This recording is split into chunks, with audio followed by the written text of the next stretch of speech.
Hello again everyone, and welcome back to the Vintage Sewing Machine Garage. I am making a video showing you the various pieces and parts to my Singer 99K that are going back into the machine. The machine has been fully cleaned, and that includes the motor. The motor has been re-greased, and I also have lubricated the motor, I think. You guys tell me if I've forgotten. Maybe I need to go back and do that. In any case, we're going to put it back together, and I'll double check it, make sure all of the oiling points are done. And this is part of the I don't know if I should say it's the fun part, but it certainly can be rewarding if you have made it all the way to if you've gotten this far with your machine and you're getting ready to hopefully get it back together. This is one of the steps you look forward to. And again, I have described to all of you in the past, seeing a little excess oil there, that I basically restore sewing machines in sections. And so when it comes to whether it's cleaning or adjusting or inspecting or oiling, I like to work in different areas of the machine. It's a good way to hopefully remember that you haven't forgotten something, and it doesn't seem so overwhelming when you've got essentially you're just taking on one part of the machine at a time. And so let's see here. I think what we'll do is we'll start over here on the left, and I have ordered some new sewing machine belts from my supplier on eBay. I've shown you all that supplier before in my Where I Buy Parts video. So now it's time to get the hand wheel put back together. What we're going to do is I have a belt in the meantime. Now this is a black V belt, and it is older. It's not new, but it is actually in pretty good condition. It has the beginnings of some cracking on the outside, and so I'm not going to use this belt permanently. I just wanted to make a video for all of you showing me put this back together. And those new belts hopefully will arrive soon, and when they do, I am going to, I'll show you how I install it. It's not a big deal. So when you get ready to put parts back into your sewing machine, one of the things you want to do is have your oil handy. So you may have oiled various areas of the machine, but I'm going to show you, I'm just going to make a bead of oil here, one there in the threads. This is the drive shaft. This is what transfers power from the, a little drip there, from the motor all the way over to your needle. And you can also, by the way, when you get into the center of your hand wheel, you can just put a bead of sewing oil. You don't have to, because it will spread around. Notice when I put this on, I can just do that, and I've got a nice film of oil there, and that's all you need. Next up is going to be our stop washer. This is the clutch washer, the clutch knob washer. This is the washer that helps your clutch, when you want to disengage your needle, function. So I'm going to put it there, and by the way, I've shown this before. There are two teeth, we'll call them teeth, in your washer, and the washer is flat. However, the teeth have an angle to them. If I hold it, I don't know if this is going to show up for you. But there we go. And the teeth have a slight angle up, and that's the side you want facing you. Okay? The side that faces down will say Semanco on it if you've got your original washer, and you likely do. You can get replacements if you don't. I'm going to put a drop or two on the threads of my bolt of my clutch knob. And don't forget you have a set screw for this that you also want to have oil in. Now, when you go to put your knob back in, pay close attention to that washer, because this is an area that's easy to miss, and if you miss it, you're going to have issues and you may not understand why. That washer is just holding on there. I just put some, it's got some oil on the back of it, and that can kind of sort of help hold it on. When you go to put the knob and you want to screw the knob into the threaded opening, try not to disturb the washer, because if you do, you're going to have to start over because that washer needs to lay flat, and then once your knob is on there, you're good to go. But that's, again, just one of the many places that your machine can just making sure that, yeah, I've got some nice oil in this little screw. These places I'm oiling right now are not normal oiling maintenance, okay? These are for those times when you've taken your machine apart, you're doing an overhaul or a restoration, conservation.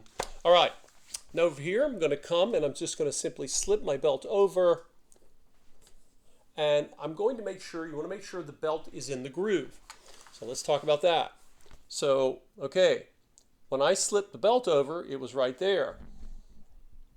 Okay, that's not in the pulley groove. The pulley groove is right here. Okay, and you'll know that because it's designed, that belt fits nice and flush right there. Okay, if you attach it here, you're going to have belt sizing issues, and you're not going to get anywhere with that. Remember, the hand wheel is a giant pulley, and the groove on this one is right there, right at to the right. It's not hard to find. You just need to know that you're looking for it. All right, we've got our belt. Is our belt too short? No. The belt is just waiting for me to adjust the bracket that holds the motor. So I can raise the motor up I loosen the bolt. Remember, this is the bracket is, you can slide and adjust the bracket, and that adjusts the height of the motor. And what I'm going to do is I'm going to go ahead and start to snug the bolt back. Get my screwdriver bit to cooperate. Now, when I'm here, I can go ahead and adjust. And again, I want to have it maybe 1/4 of an inch or so. I can maybe, let's see here. You basically want your belt to have as little tension as possible and still have friction. If you have too much, if it's too loose, you're just going to slip. So we'll start with this right here. I can always adjust it later if I have to. All right, there was object number 1. I think it's a tradition in my videos that something is going to hit the floor. That's how you know that this is not AI generated. This is OI generated, organic intelligence. That's my branding on that. All right, so what's next? It's up to you which area you want to do. I like to start and work up or on the sides and work my way down. So I know I have already oiled all of these points. I make so many videos that I have to remember what I have videoed and what I haven't. Now, you have your plate. How do you know which way it goes? You have to remember which screw goes where. There are 2 things that hold on your plate. One of them is a large knurled thumb screw or thumb bolt, and then there's a little one, tiny little screw, and it goes here. So the way this was designed, and again, I'm just going to put 1 drop of oil on the end of the screw. Again, that's a restorer's trick. That has nothing to do with normal maintenance oiling. These metal parts had oil on them when they left the factory, and this is not really a friction thing. It's just in the future when you need to get this bolt loosened, it'll play. It'll behave because you because you gave it lubrication like you had when it left the factory. Now, I'm not screwing that all the way in. However, notice when I go to put the plate on, I'm going to slide the plate up until it stops, and that tells me my plate is in the right spot. Okay, not here, but keep pushing up and it'll stop, and then you can come back. Could probably use a larger screwdriver. It will come back and we'll just snug this smaller screw down. Okay, and then the lower one, the big one, I'm going to again put a drop of oil on the end there just to get it happy. I missed the threads there.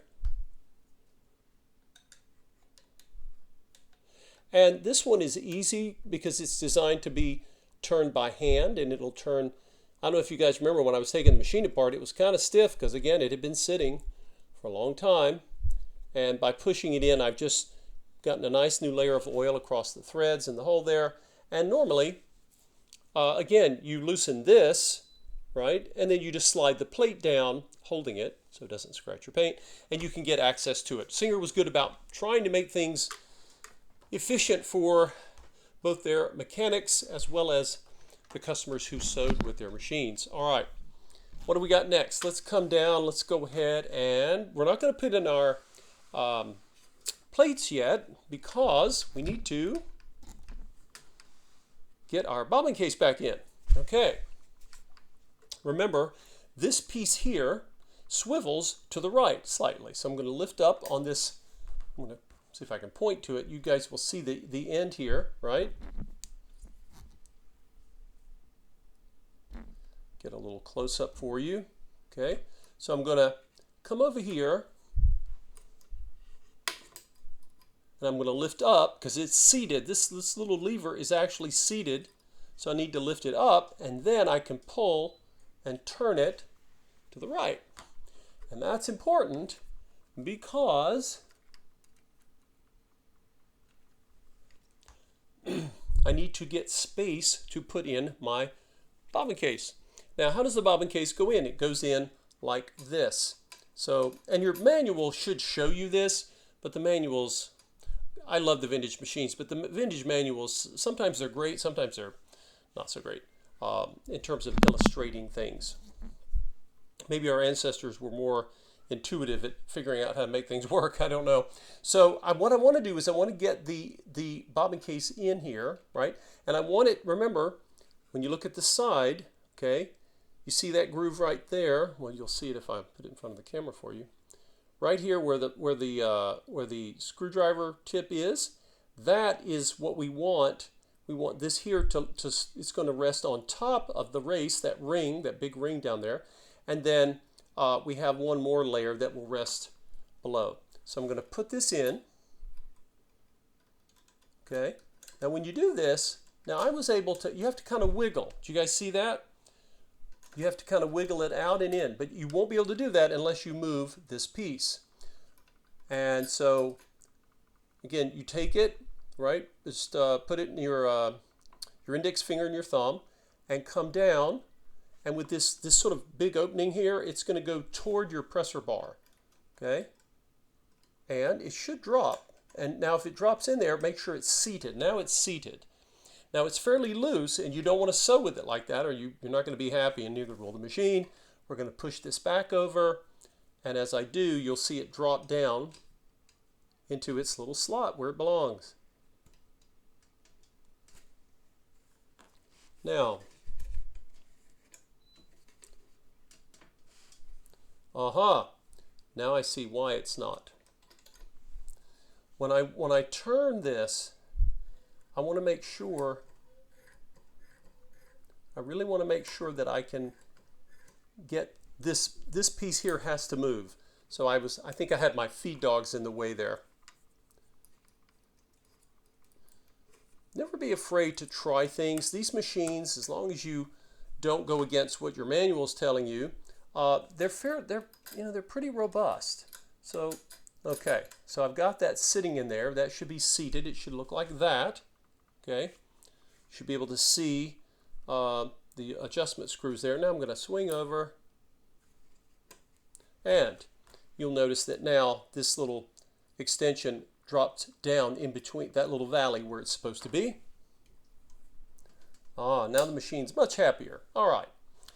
Okay, so now we can replace, we have two plates to put in. Remember we have the bobbin plate and we have our needle plate.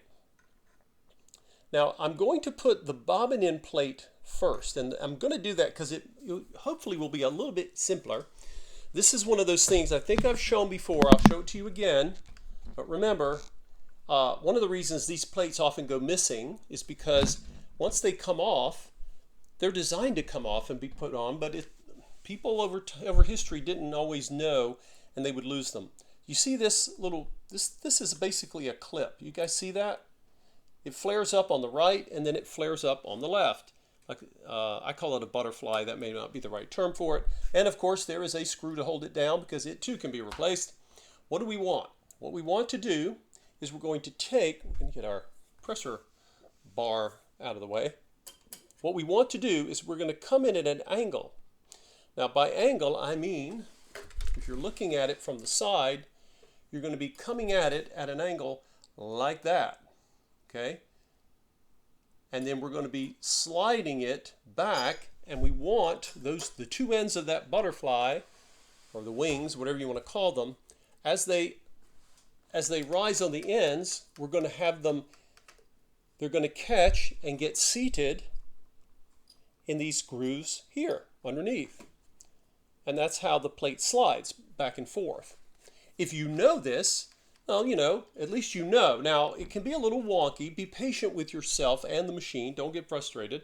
I did the first time I did it. Now, I'm going to go ahead. Remember, I tend to be more conservative with oil in this area of the machine, but I want to have at least just a little bit on those tracks, okay? So here, I think if I do this from the side, hopefully it will make better sense. Because it's not always easy to see from the front. You'll see the angle from the front. I'm going to get way down here so you guys can see at this angle, okay? So notice that you can start it at an angle like that, but then as soon as it starts to come on its groove, you can flatten it and it'll slide for you. Now, because these ends of this clip flare up, it was on this one, but it was not so happy over here. So what we want to do is get it on the clips. I think it's on both now. There we go. Whew, now it's a little stiff. And if yours is extra stiff, wow, that thing barely, there we go. Okay. I just had to get some of that oil distributed there. The clip has to have some tension so that the plate doesn't come off. Now the plate normally, I'm pushing it in, and because we oiled it, it should slide for you. Now it's not, it doesn't flop around, and you don't want it to. You want some tension there. I'm going to put 1 drop of oil here. Let's get that closer for you guys so you can see a little bit better. So you can see where I'm putting that oil. So I got a drop here, okay, and I'm going to put 1 drop here so that when this piece comes across, now it's able to slide on the butterfly as well as it moves across here. And so it's going to be stiff. Don't let that, it should have some stiffness, but it's clean and it's oiled. The stiffness helps hold it in place, but you still got to be able to move it, obviously, to get to your bobbin. So now that we have that in place, it's a little more straightforward. And whoops, look at that! Forgot to clean the bottom of my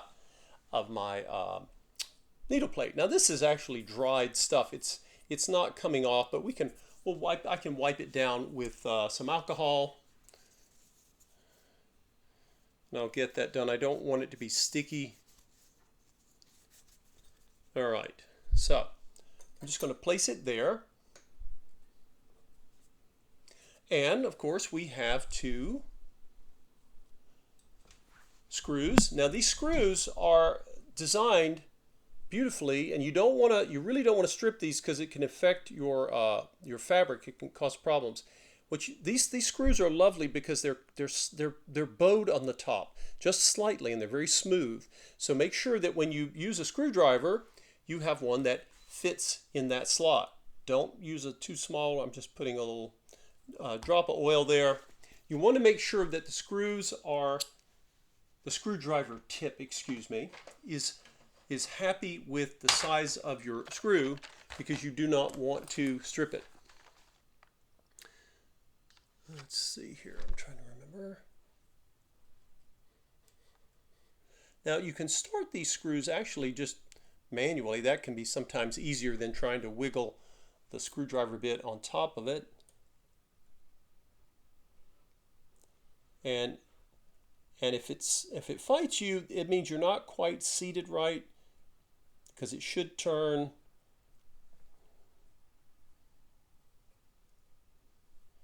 And so let's make sure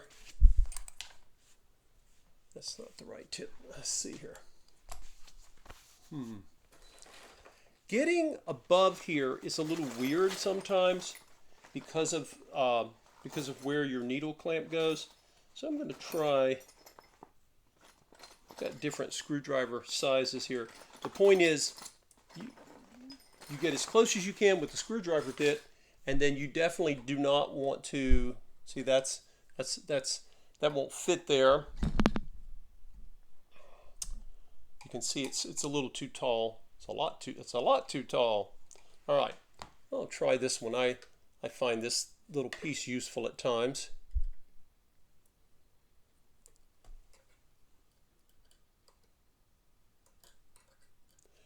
And just be patient. Getting in a hurry is almost never a good thing when it comes to working on any kind of machine. This is true whether it's a sewing machine, your car, a washing machine, whatever it happens to be. Let's see if I can get with my taller one in the back. It's a little easier to get there.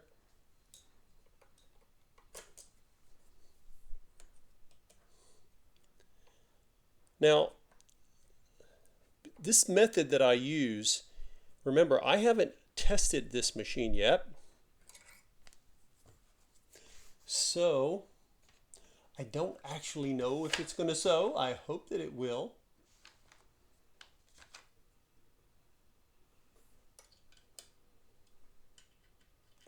And that's too big of a screwdriver bit. Try this one. Oh yeah, much better. Now this one is, for some reason, this will happen to you sometimes. You'll be going to put a screw in, and one of the screws will fight you more than the other. You want to make sure your plate's lined up properly.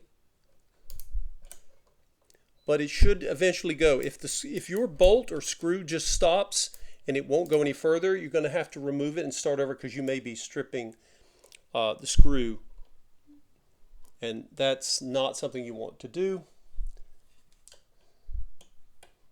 I find that these screwdriver bits that I have, and you can get these in hardware stores, they are fantastic. They really help you get just the right size screw bit, and well, I should just turn that one by hand. They're really useful that way.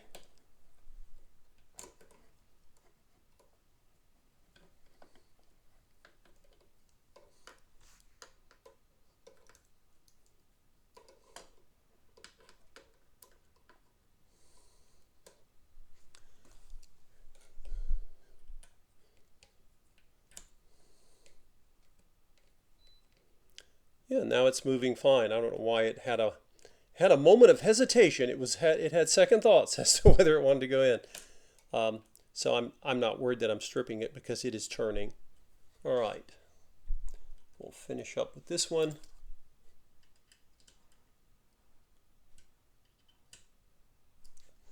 Okay, now let's take a look and see where we are.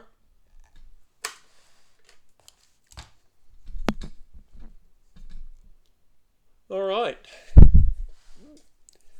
get our bobbin placed. I think I've shown this on a number of occasions. We have our sewing foot to install, but might as well go ahead and get our bobbin installed. Why not? One of the things that people like about top-loading bobbins is that, well, you don't have to remove the bobbin case. These are called Class 66 bobbins. Some people call them top loaders. And let's get over here in better light, and I'll show you. I've shown this in a number of videos, but I don't mind showing it to you again. All right, so what you want to do is you're going to install this bobbin and get the thread to behave here. So I'm holding the bobbin, and I want my thread to come off on the left, okay, or counterclockwise. Then I'm going to lay the bobbin. I'm sort of holding on to the tail there. I'm going to drop it right in, top loading, right? And then we're going to need a zoom here for this to actually be useful to you all.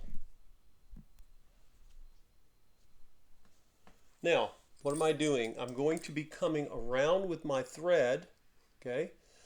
I'm not gonna angle it in this slot. There are two slots. Okay, I'm gonna come past here. I'm gonna come down to this one, and then I'm gonna put it through there, and then it's going to slide up through the other. You will often find that when you're threading a bobbin into a bobbin case, you often double back. So notice when I take the thread, don't go in the first one. No, keep coming. Come around. You want and you'll actually feel the thread drop right down in there. Drop back. Okay.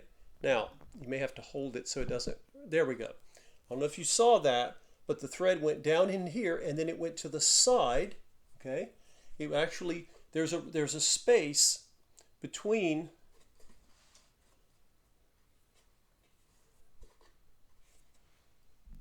Yeah, this is what I was hoping to point to. There was a space here when it comes out into this slot. Okay. See if I can turn it. No, that's not going to turn. All right. So there we go. That's what I wanted. Haha. All right. So we came down, right? I came down with the thread. Let's do this again from the top. All right. So you're coming around. Don't go in the first slot. Come past that. Go to the next slot. And then your thread should want to drop in there. And if not, you can help it. Now, when you pull back, if you pull back too high, the thread will simply come back out like this, right? It'll come out all the way. That's not what we want. All right, let's try it again. So you're coming around, skip the first, don't take the first exit, okay? Come here, and you're going to come in here. And when you do, what should happen is that the thread has now gone under, okay? It's underneath the top of your bobbin case. And keep pulling, boop, and now you're going to come out. You're going to come actually across through that first exit that you passed when you were loading the bobbin. And that is basically it. That is the loading of a bobbin. Now it looks weird. You say, well, the thread's just hanging out there. It is for the moment, but that's okay. Now we can hold the thread still and look there. You see this? You see that little cutout? It has a purpose. Everything has a purpose on these machines. And that will help hold the thread across the bobbin case where it needs to be until you pick it up later when you have installed your needle. Or excuse me, when you've installed your upper thread. Okay, so what have we got here? We have a machine that has a lot of its parts back in place, right? What do we lack? Well, we got to put our sewing foot. That'd be nice. Let's do that.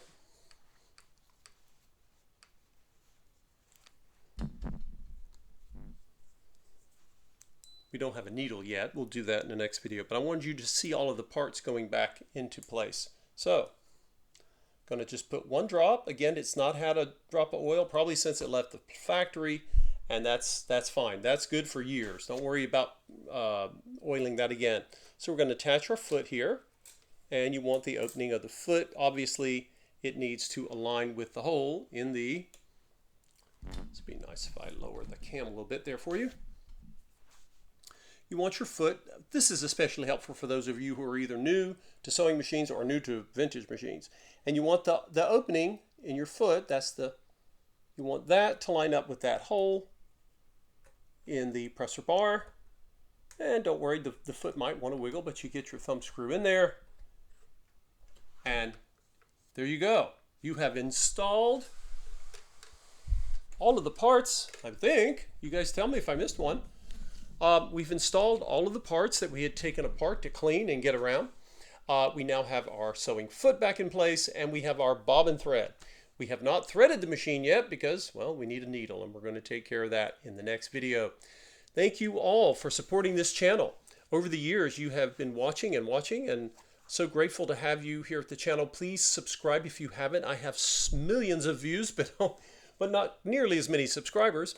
And if once you have subscribed, it would be great if you click on the Buy Me a Coffee link. And once you do that, you can donate at any level you would like, and it would be so helpful in supporting my efforts to find more and purchase more machines that deserve another life or two. They are heirloom quality after all. Thank you all for watching, and I'll see you in the next video.